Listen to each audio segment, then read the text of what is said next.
Hello again, boys and girls. Grandpa Pheardom here.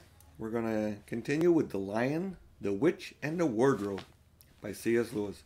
Chapter 15. Deeper Magic from Before the Dawn of Time. While the two girls still crouched in the bushes with their hands over their faces, they heard the voice of the witch calling out, "Now! Follow me, all, and we will set about what remains of this war. It will not take us long to crush the human vermin and the traitors now that the great fool, the great cat, lies dead." At this moment, the children were for a few seconds in very great danger. For with wild cries and a noise of skirling pipes and shrill horns blowing, the whole of that vile rabble came sweeping off the hilltop and down the slope right past their hiding place. They felt the specters go by them like a cold wind, and they felt the ground shake beneath them under the galloping feet of minotaurs, and overhead there went a flurry of foul wings and the blackness of vultures and giant bats. At any other time they would have had trembled with fear, but now the sadness and the shame and the horror of Aslan's death so filled their minds that they hardly thought of it.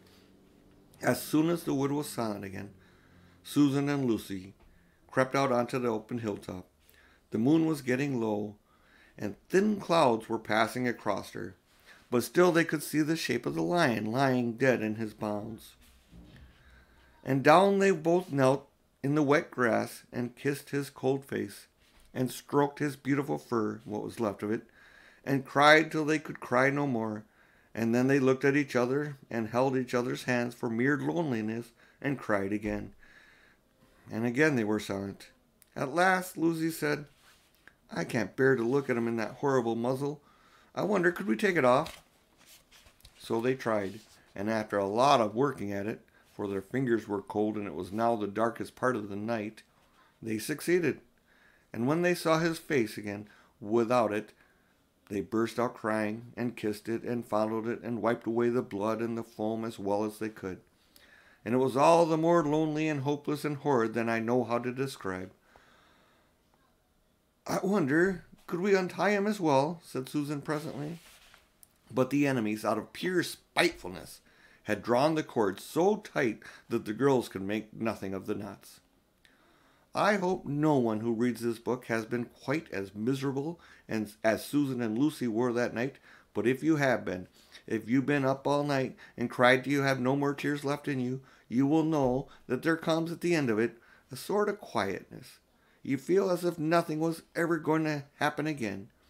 At any rate, that was how it felt to these two. Hours and hours seemed to go by in this dead calm, and they hardly noticed that they were getting colder and colder. But at last Lucy noticed two other things. One was that the sky on the east side of the hill was a little less dark than it had been an hour before. The other was some tiny movement going on in the grass at her feet. At first she took no interest in this. But what did it matter? Nothing mattered now.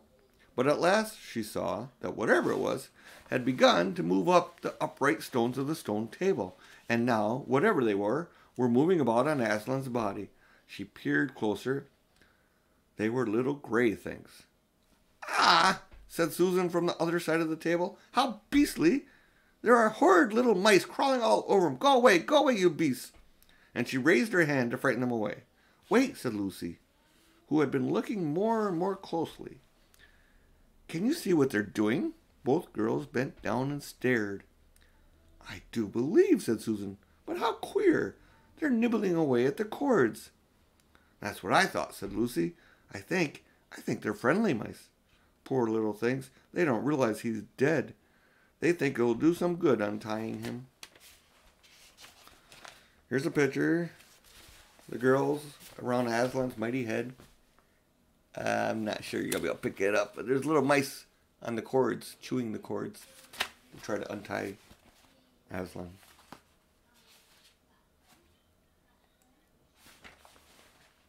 They think it'll do some good untying him.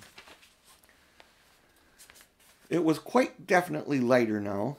Each of the girls noticed for the first time the white face of each other. They could see the mice nibbling away, dozens and dozens, even hundreds, of the little field mice, and at last, one by one, the ropes were all gnawed through. The sky was in the east, was whitish by now, and the stars were getting fainter, all except one very big one, low down on the eastern horizon.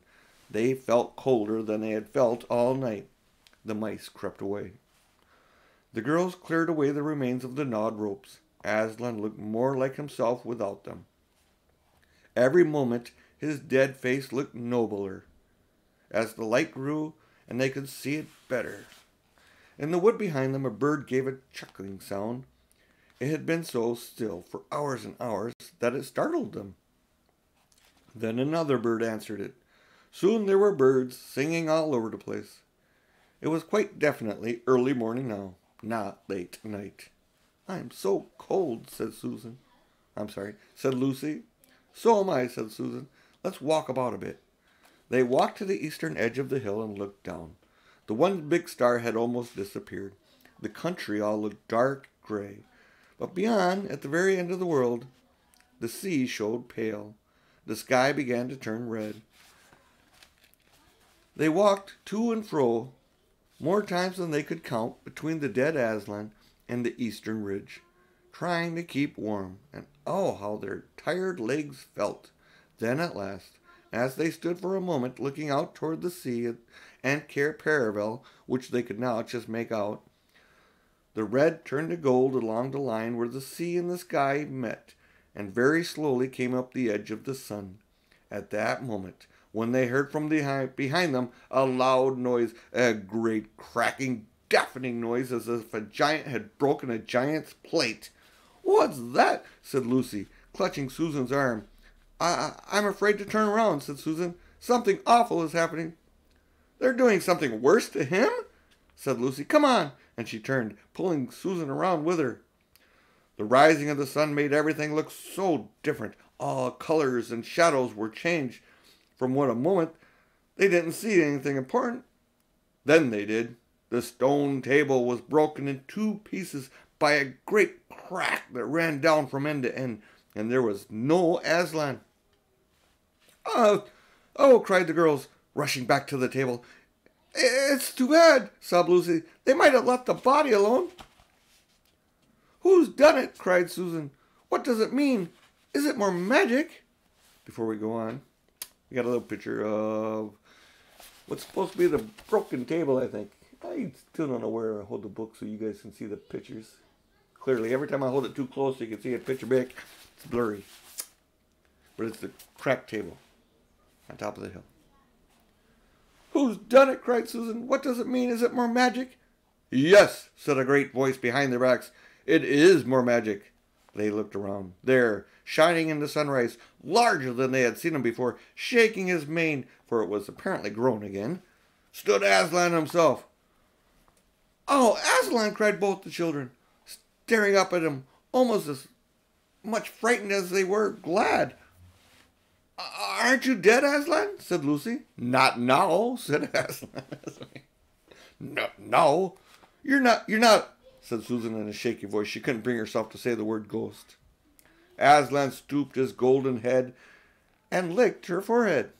The warmth of his breath and the rich sort of smell that seemed to hang about his hair came all over her. "Do I look it?" he said. "Oh, you're real. Oh, Aslan," cried Lucy, and both girls flung themselves up on him and covered him with kisses. "But what does it all mean?" said Susan, when they were somewhat calmer. "It means," said Aslan, "that though the witch knew the deep magic, there is a magic deeper still which she did not know. Her knowledge goes back only to the dawn of time, but if she could have looked a little further back into the stillness and the darkness before time dawned, she would have read there a different incantation. She would have known that when a willing victim who has committed no treachery is killed in a traitor's stead, the table would crack and death itself would start working backwards. And now?" "Oh, yes, now," said Lucy, jumping up and clapping her hands. "Oh, children," said Aslan, "I feel my strength coming back to me. Oh, children, catch me if you can." He stood for a second, his eyes very bright, his limbs quivering, lashing himself with his tail. Then he made a leap high over their heads and landed on the other side of the table, laughing through it all. She didn't know why. Lucy scrambled to him, try and reach him. Aslan leaped again. A mad chase began. Round and round the hilltop he led them, now hopelessly out of their reach, now letting them almost catch his tail, now diving between them, now tossing them in the air with his great and beautiful velveted paws and catching them again, and now stopping unexpectedly so that all three of them rolled over together in a happy, laughing heap of fur and arms and legs. It was such a romp as no one has ever had except in Narnia. And whether it was more like playing with a thunderstorm or playing with a kitten, Lucy could never quite make up her mind. And the funny thing was that when all three finally lay together, panting in the sun, the girls no longer felt in the least tired or hungry or thirsty. And now, said Aslan presently, to business. I feel I'm going to roar. You had better put your fingers in your ears. And they did. And Aslan stood up, and when he opened his mouth to roar, his face became so terrible that they dared not look at it. And they saw all the trees in front of him bend over with the blast of his roaring, as grass bends in the meadow before a wind. Then he said, we have a long journey to go. You must ride on me. And he crouched down, and the children climbed up on his warm golden back, and Susan sat first, holding on tight to his mane, and Lucy sat behind, holding tightly on to Susan. And with a great heave he rose underneath them, and then shot off faster than any horse could go, downhill and into the thick of the forest. That ride was perhaps the most wonderful thing that has happened to them in Narnia. Have you ever had a gallop on a horse? Think of that. Then take away the heavy noise of the hoofs and the jingle of the bits, and imagine instead an almost noiseless padding of the great paws. Then imagine instead of the black or gray or chestnut back of a horse, the soft roughness of golden fur and the mane flying back in the wind. And then imagine you are going about twice as fast as the fastest racehorse. But this isn't a mount that doesn't need to be guided. But this is a mount that doesn't need to be guided and never grows tired. He rushes on and on, never missing his footing, never hesitating, threading his way with perfect skill between the tree trunks, jumping over bush and briar and smaller streams, wading the larger, swimming the largest of all.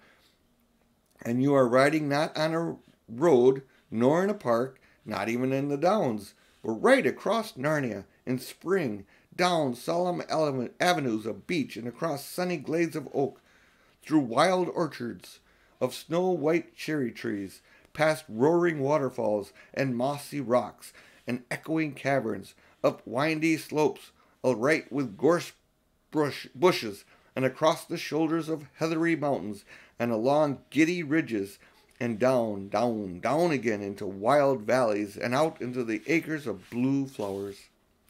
It was nearly midday when they found themselves looking down a steep hillside at a castle, a little toy castle it looked from where they stood, which seemed to be all pointed towers. But the lion was rushing down at such speed that it grew larger every moment, and before they had time to even ask themselves what it was they were already upon it. And now it was no longer looked like a toy castle, but rose frowning in front of them. No face looked over the battlements, and the gates were fast shut, and Aslan, not at all slacking his pace, rushed straight as a bullet toward it. The witch is home, he cried. Now, children, hold tight. The next moment, the whole world seemed to turn upside down, and the children felt as if they had left their insides behind them, for the lion had gathered himself together for a greater leap than he had yet made, and he jumped, or you may call it flying rather than jumping, right over the castle wall. The two girls, breathless but unhurt, found themselves tumbling off his back in the middle of a wide, stony courtyard full of statues. And that's the end of chapter 15. Thanks for watching. Fair winds and following seas. Till next time. Bye.